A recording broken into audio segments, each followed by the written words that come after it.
her child was removed from their assigned school. She told me she thought the Etiwanda School District targeted her child for no reason other than he was autistic. And the district hired someone to do surveillance on her and took pictures of her and her child as well as other relatives. ESD questioned elderly relatives and basically invaded her life. She did have 2 homes, but her legal and primary address is within the Etiwanda School District boundaries, and she is able to prove it.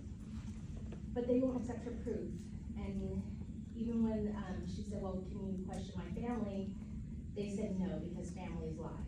So they just, even though she has all the documentation, all the required documentation, it simply is not enough, and her child has been kicked out of school. Etiwanda School District is denying this child a free and appropriate education, and this mom believes that they are denying him services because he's a special ed student and they don't feel like providing the proper supports. This is not the first time I've heard about a district representative removing a child from the school and refusing a child an education in their assigned school. I think Etiwanda School District feels like they can eliminate any child they want, and they do. Who's going to question the Etiwanda School District? Who's going to fight against Etiwanda School District? Etiwanda School District is protected by police, corrupt politicians, and lawyers they pay for with the taxpayers' money. They work really hard to not educate our kids, and it's problematic that we have a district who would rather fund surveillance and litigation instead of educating our children. And it's definitely not excellence in education. The next thing I want to say is I have spoken to so many families who have struggled with Etiwanda School District, and people are begging for services. Many children need aids, and some of these situations are so severe. In one case, a mother has had multiple meetings and has been begging for an aid all year. Her child is autistic and she's 4 years old, and the mother says the whole class is struggling as a result of the district refusing to provide her child with proper services. This child elopes and she's all over the place. Even with 3 adults in the class, it's simply not enough because the class actually just needs that many people to properly function if there wasn't any special ed kids in the class at all. But this class does have some students that need additional support, and some of them have severe needs, but the district refuses to help them. Many of us believe that Beth Greer is coaching the psychologists and what they say. We believe she's qualifying these students just enough so that they can collect state and federal funds for them, but then she doesn't provide them with the appropriate services. And we believe she's telling the psychologists to say that the students don't need an aid, even when they absolutely need an aid. Like, I don't know how anyone can say that this child doesn't need an aid. They continue to pay multiple higher-ups these horribly inflated salaries. Many people are making more than $250,000 every year. We have one employee who had a 135% salary increase within a 5-year time span. One of his annual increases was more than $85,000. Our top librarian is married to one of the assistant superintendents, and she's making about $200,000 a year. The average librarian makes between $56,000 and $98,000. And one of our other superintendents is married to the highest paid principal in the district, and he's making more than $225,000 a year, and that's dated information, it's more than that now. And between these 2 couples, the Etiwanda School District is paying about $1 million a year just for their salaries.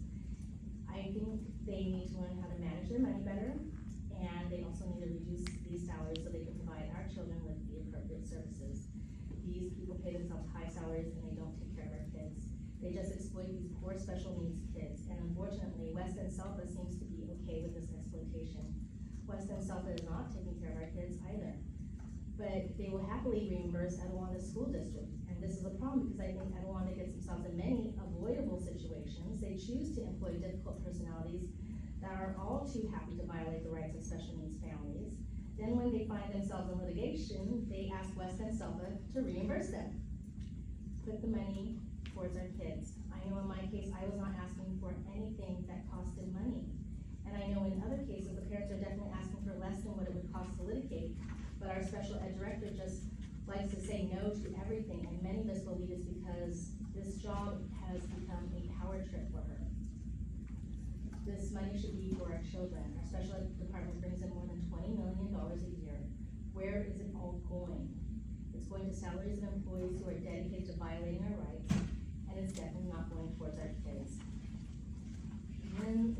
to say is, I went to a meeting recently and someone brought it up, so I feel like I have to talk about this. Have you guys ever heard of the Etiwanda Way?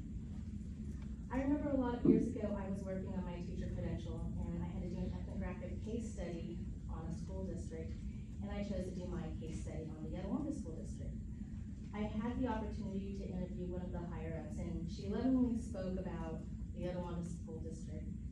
And basically, the Etiwanda Way is an internal slogan that is supposed to describe how much better they are than all the other districts. They supposedly provide better education and care more for our children. But people who aren't employees talk about the Etiwanda Way in a much different kind of way. The Etiwanda Way has become a slogan to mean cheating special needs children out of appropriate services. The Etiwanda Way is to retaliate against parents and employees who advocate for their students. The Etiwanda Way is to take our services, programs, and field trips away while they pay their higher-ups inflated salaries. The Etiwanda Way is to lie, deceive, manipulate, gaslight, and hurt our community members who are truly dedicated to our children. Most recently, the Etiwanda Way has come to mean racism against the Latino community, especially the Latino community that has special ed students.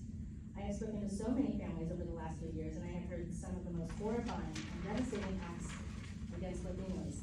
They try to intimidate us. I know in my own case, Etiwanda School District painted my child as an angry, aggressive, and defiant child. My child had perfect citizenship grades for all of his years in school. Not 1 year, not one trimester. If you looked at his report card, there was always amazing comments. I have a lot of wonderful notes from his peers. He had never been in trouble in his entire life. He had no discipline record, and he had received an award for being caring. All the records show that my child had amazing character and was a very sweet child. Etiwanda's refusal to remove this defamatory, inaccurate, and misleading record is a blatant act of racism. Etiwanda School District ruined my child's life, and they condemned him to homeschool with a charter for the rest of his life because they wouldn't remove this record. And I believe that they did it because they are racist and to financially profit off this record in some kind of way. And I know they know the truth, which adds so much more to the malicious act. I have no idea how Ms. Sprague sleeps at night. I believe that Ms. Sprague, Ms. Tabalazzi, and Beth Freer are three of the most racist people in this district. They have identified the Latino special ed community as a population that they can take advantage of and financially benefit from. I believe they see our community as uneducated, weak, and easy to manipulate and exploit, which is exactly what they do. I think the Etiwanda Way is racist. Ms. Sprague, Ms. Tabalazzi, and Ms. Freer should be ashamed of themselves. The Etiwanda School District has become this powerful, money-hungry district that cares more about money than the safety, health, proper education, and how